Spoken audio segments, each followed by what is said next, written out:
And thank you. And joining me today is Abraham Fader, the duo's cellist, along with Cheryl Losi Fader, the duo's harpist. And both are here to perform in the Artist Series Concerts of Sarasota.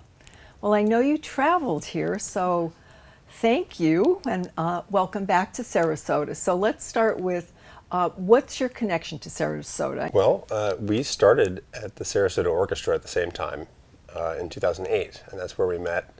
I was at the time the principal cellist, and Cheryl was the principal harpist. Yeah, it was our first job out of school, and we met at the first rehearsal. Wow. Yeah. And we were here for 8 years. So coming back to Sarasota, it really feels like coming home. We have so many wonderful friends here and connections. It was a very special place and always will be for us. Oh. Now, I know we talked a little bit about, you've been playing since you were 5? I started when I was 5, yes. And you said Abraham beat you. Yeah. Yes, I started playing, I started on Suzuki cello when I was 3. And just... That was it. That was it. Been playing ever since. Oh, that's great. Yeah. Now, it's an unusual combination. So how did the two of you kind of pair up and decided to combine your passions and create this duo? Or I was a little hesitant to start playing honestly together because I always just wanted to hang out with him rather than rehearse. But now that we started playing together, it's a really extra special part of our relationship. But yeah, surprisingly, there's not a huge amount of repertoire written for the cello and harp, even though it's such a beautiful combination. I think the long lines of the cello and the beautiful sound of the cello really enhances the harp's sort of more percussive nature almost. Now, where are you going to be performing? We're performing here at Temple Sinai at 4 p.m. on Sunday. Okay, so time to catch it. Yeah. Yes, that's great.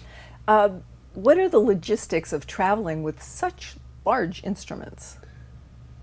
For the most part, for cello, we have to buy a separate ticket for a seat on the airplane. And it sits next to Yeah, so it sits in the window seat. And on this trip, we had our son, our 4-year-old son, Sam. It was sort of cello, Sam, and me all in one row.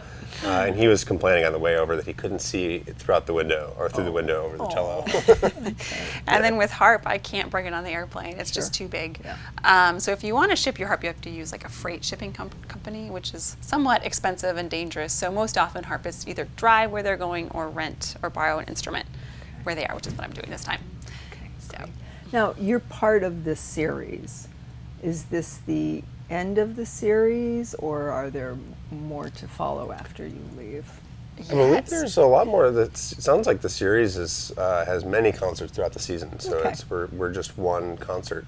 So you're not residents here anymore. You live in Michigan, and you'll be traveling home. So you were here just to perform.